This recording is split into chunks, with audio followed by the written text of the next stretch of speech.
السلام علیکم ورحمۃ اللہ وبرکاتہ نحمدہ ونصلی علی رسولہ الکریم اما بعد فاعوذ باللہ من الشیطان الرجیم بسم اللہ الرحمن الرحیم والذین آمنوا اشد حبا للہ صدق اللہ العظیم۔ خالص پیغام اسلام کے حاضرین و ناظرین، آج کی اس بابرکت مقدس محفل میں چند کلمات کے ساتھ میں آپ کو حب الہی کا تعارف کروانے کی کوشش کروں گا کہ یہ عنوان کتنا ضروری ہے اس کو سمجھنا، اور اس کے مطابق زندگی گزارنا کتنا ضروری ہے، اس کو ذرا آپ ایک نظر میں سمجھنے کی کوشش کریں کہ اللہ رب العزت کی دنیا میں بڑی بڑی چار مخلوقات ہم چار طریقے سے سمجھتے ہیں۔ نمبر 1 جمادات، نمبر 2 نباتات، نمبر 3 حیوانات، نمبر 4 انسان۔ اب ان چار مخلوقوں پہ تھوڑا سا غور کریں گے، پھر آپ کو انسان کی امتیازی شان اور اللہ سے تعلق سمجھ آئے گا۔ نمبر 1 جمادات۔ جمادات کی جیم لے لیں، اس سے مراد ہے جسم۔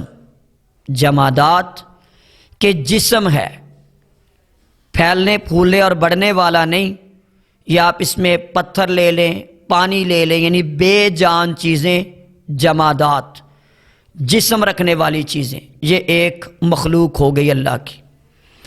اور دوسری مخلوق نباتات۔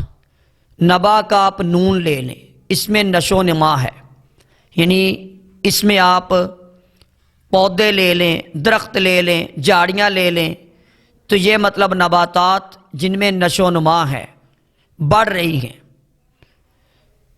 تو پہلی مخلوق جمادات، دوسری نباتات جس میں نشو و نما ہے، اور تیسری مخلوق اللہ رب العزت کی حیوانات، اس کی ہا لے لیں جس میں حرکت ہے، حیوان مراد ہیں اس سے۔ پہلے میں جسم ہے، دوسرے میں جسم بھی ہے، نشو و نما بھی ہے۔ پہلے میں صرف جسم ہے، دوسرے میں جسم بھی ہے، نشو و نما بھی ہے، اور تیسرا حیوانات، اس میں حرکت بھی ہے، جسم بھی ہے، نشو و نما بھی ہے، حرکت بھی ہے، اور چوتھی اور اعلیٰ مخلوق ہے انسان۔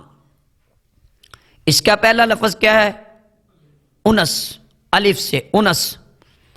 تو انس اللہ سے محبت، تعلق باللہ، قرب الہی، محبت الہی، یعنی آپ ایسے سمجھیں زبان اللہ نے بولنے کے لیے دی ہے، آنکھیں اللہ نے دیکھنے کے لیے دی ہیں، ہاتھ اللہ نے پکڑنے کے لیے دیے ہیں، دماغ اللہ نے سوچنے کے لیے دیا ہے، دل اللہ نے محبت کرنے کے لیے دیا ہے، دل اللہ نے حب الہی کے لیے دیا ہے، دل اللہ نے انسان بننے کے لیے کہ انسان میں انس آئے، اس کے دل سے نفرت نکلے، رب کی محبت آئے۔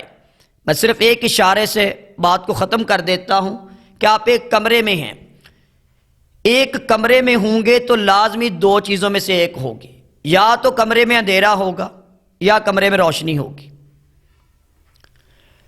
دونوں میں سے ایک لازمی ہوگی۔ ہاں یہ ہو سکتا ہے کم روشنی کم اندھیرا، اس طرح کا ہو سکتا ہے، لیکن آپ کسی کمرے میں داخل ہوں گے، داخل ہو کے آپ کہیں گے کمرہ روشن ہے، یا کہیں گے کمرے میں اندھیرا ہے۔ اسی طرح دل کو ایک کمرہ سمجھ لے، اگر تو اس میں حب الہی ہے، اللہ کا انس، اللہ کا تعلق، اللہ کی محبت اس میں ہے، تو یہ آپ کا کمرہ روشن ہے، اور اگر اس میں حب الہی نہیں ہے تو اس میں اندھیرا ہے۔ اگر اس میں روشنی ہے تو اللہ نور السماوات والارض کی روشنی ہے، کہ اللہ نے جو ہدایت کی، نور کی، دین کی روشنی رکھی ہے، تو وہ روشنی اگر آپ کے دل میں ہے تو آپ کا دل گویا کہ صحیح کام کر رہا ہے۔ اگر دل صحیح کام کر رہا ہے تو سارا جسم صحیح ہے، اگر دل صحیح کام نہیں کر رہا تو سارا جسم ہی خراب ہے۔ اسی لیے اللہ نے تمام اعمال کا تعلق دل کے ساتھ جوڑ دیا کہ انما الاعمال بالنیات، کہ اعمال کی قبولیت کا انحصار خلوص نیت پر ہے، تعلق باللہ کے ساتھ ہے، قلبی تعلق کے ساتھ ہے، روحانی تعلق کے ساتھ ہے۔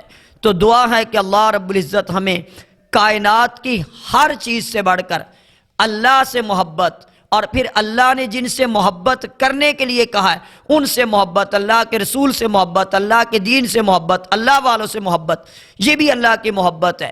تو والذین آمنوا اشد حبا للہ، اللہ نے یہ معیار بیان فرمایا کہ دنیا میں محبتیں کرنے والے اپنے اپنے انداز میں بڑی محبتیں کرتے ہوں گے، لیکن جو اللہ کی محبت والے ہیں اشد حبا للہ، وہ اللہ کی محبت میں سب سے اوپر اور پہلے درجے پر ہیں۔ دعا ہے کہ اللہ رب العزت مجھے بھی اور آپ کو بھی حب الہی کے پہلے درجے پر لے جائے، اور اسی درجے کے اوپر بغیر حساب کتاب اللہ رب العزت ہمیں جنت الفردوس میں اعلیٰ مقام عطا فرما دے۔ وما توفیق الا باللہ۔